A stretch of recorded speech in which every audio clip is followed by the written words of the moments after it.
Welcome back, everyone, to the Deep Dive. Today, we're tackling a really complex topic, one that comes up a lot in historical discussions. It's about the social regulations in the Quran, specifically Surah An-Nisa, verses 24 and 25. Yeah, if you read commentaries on, legal history or religious texts, these verses are almost always mentioned because they engage directly with, the institution of slavery as it existed in 7th century Arabia. So our goal today, our mission, is to really unpack how the scripture met this existing harsh reality and crucially introduced regulation. We want to look at it historically. Absolutely. And that point, regulation versus invention, that's really the key insight here, isn't it? To properly understand these verses, you have to place them in their original context. That means looking at the Jahiliyyah period, the time before Islam. Slavery wasn't created by the Quran. It was already there. It was a global social reality and economic fact. So we need to see these verses as a response to that, not the start of something new. Okay, so let's start there then. Let's unpack that context. What was life actually like for enslaved women back then, before these revelations? The sources paint a pretty bleak picture, legally speaking. Oh, it was incredibly bleak. I mean, it was basically defined by property rights. In 7th century Arabia, most of the ancient world, slavery was everywhere. It came from wars, from raids, from trade. It fueled the economy. And female slaves, they were legally viewed as chattel, as property, movable goods. Just property. Yeah, which meant they were used for all sorts of labor, domestic work, and critically, for sexual purposes entirely at the owner's will. There was no legal need for consent, no concept of marriage in that context, not in a formal sense, and absolutely no legal protection for her as a person, for her dignity. And the sources mention this really disturbing economic aspect too, right? Yeah. Owners forcing them into prostitution. Exactly. For profit, that happened. There were just no limits, legally speaking, on the owner's power over the enslaved woman. Concubinage, having ongoing sexual relations with slaves, was just, normal for the elite. A status symbol, even. It had nothing to do with the woman's rights or often even the status of any children. Children often remain property too. Often, yes. Just like their mothers. The whole system was built on this idea that these women were fundamentally disposable property. It's really stark, just how vulnerable they were. So it sounds like the Quran, when it arrives, has to basically create a legal status or at least protections where none existed before. We know it didn't just abolish slavery instantly. Scholars point out the whole society was built on it. That would have been maybe impractical, socially destabilizing. Right. It seems the approach was gradual transformation, aiming for eventual elimination, but starting with regulation. And that regulation begins with Surah An-Nisa, verse 24. That's the starting point, yes. Verse 4.24 mainly lists women you cannot marry your mother, sister, someone already married, and so on. Standard prohibitions. But then comes this really crucial exception, ma malakat emanukum. Those whom your right hands possess, which refers to female slaves or captives under your legal guardianship. Correct. Specifically them. So if the verse is about limiting marriage, what did this exception actually do? Did it, invent concubinage? No, not at all. That's the key. It took the existing practice the totally unregulated sexual access owners had and immediately put limits on it. It permitted relations with owned slaves outside of formal marriage, yes, but only under strict new ethical rules that simply didn't exist before. What set of rules? Well, immediately it confined the relationship strictly to the owner, and crucially, it forbade coercion. That idea of forcing slaves into prostitution, for example, that's explicitly banned later in Surah An-Nur, chapter 24, verse 33. So you could say 4.24 kind of stopped the bleeding. It took this widespread practice, put it in a defined, regulated space, and outlawed the worst abuses. Okay, that makes sense as a first step, limiting the harm. But then verse 4.25 seems to take a huge step further, right? Towards, elevation. Exactly. This is where the mechanism for social integration really comes in. Verse 4.25 speaks directly to the man who maybe can't afford to marry a free woman. And it doesn't just permit him to marry an enslaved woman, it actually encourages marriage to a believing slave girl. Fatayatikum min alima. That's a massive shift from seeing her as just property. And the conditions attached to this marriage, they seem designed to give her rights and status. Absolutely revolutionary for the time.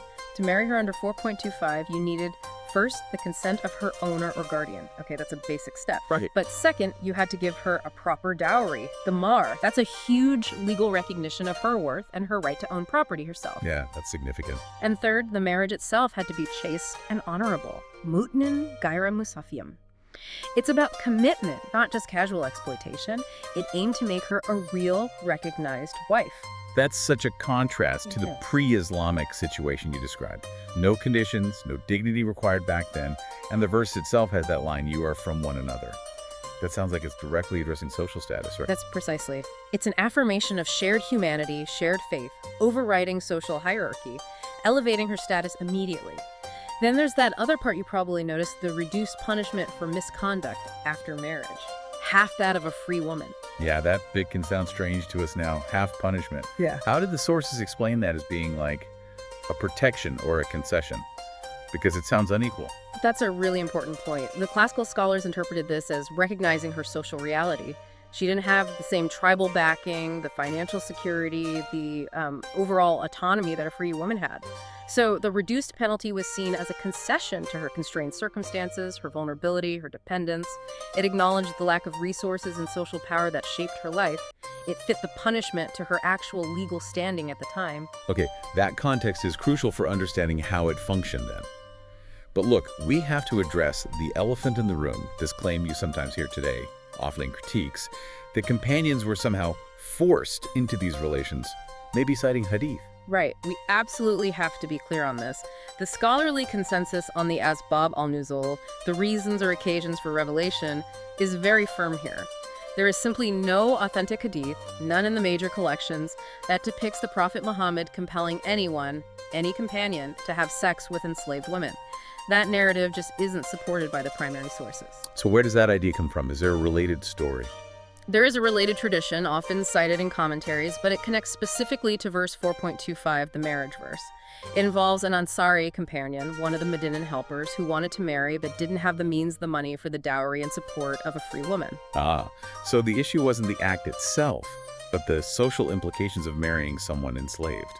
Exactly.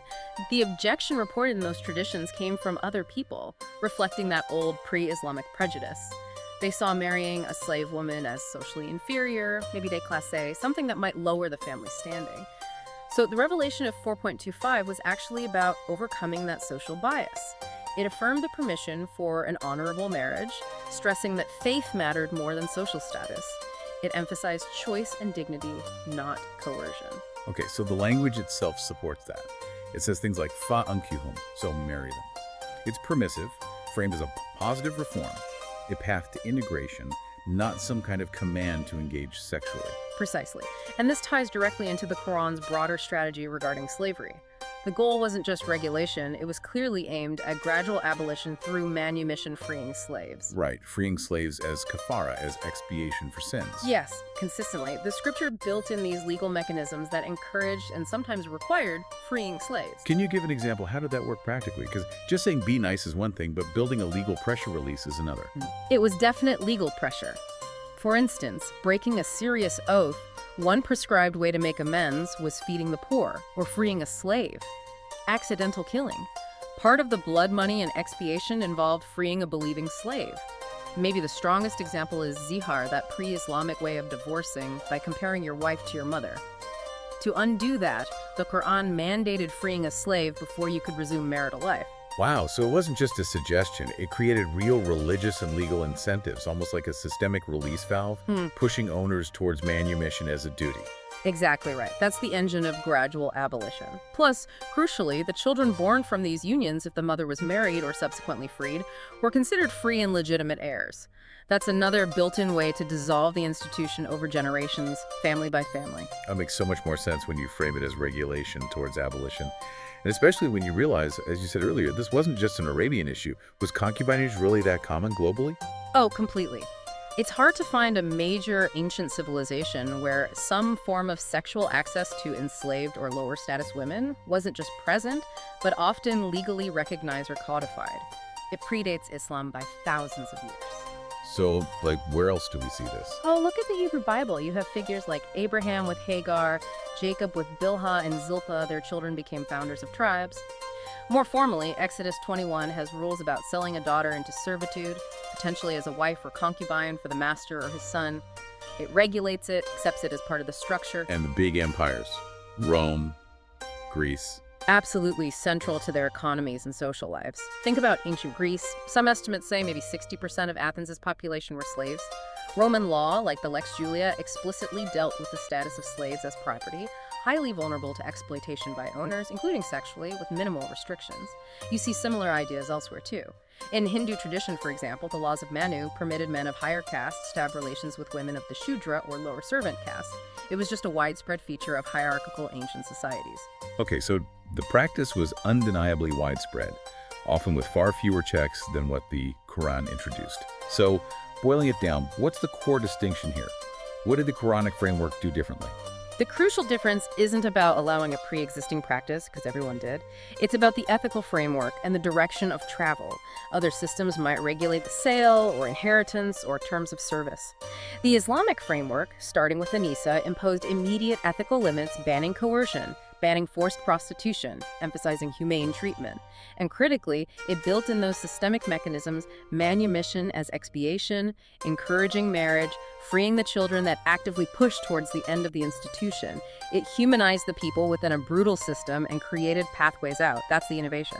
So wrapping it up, these verses weren't inventing exploitation. They confronted a harsh universal reality and began regulating it, humanizing it, focusing on marriage, consent within the bounds of ownership and dignity.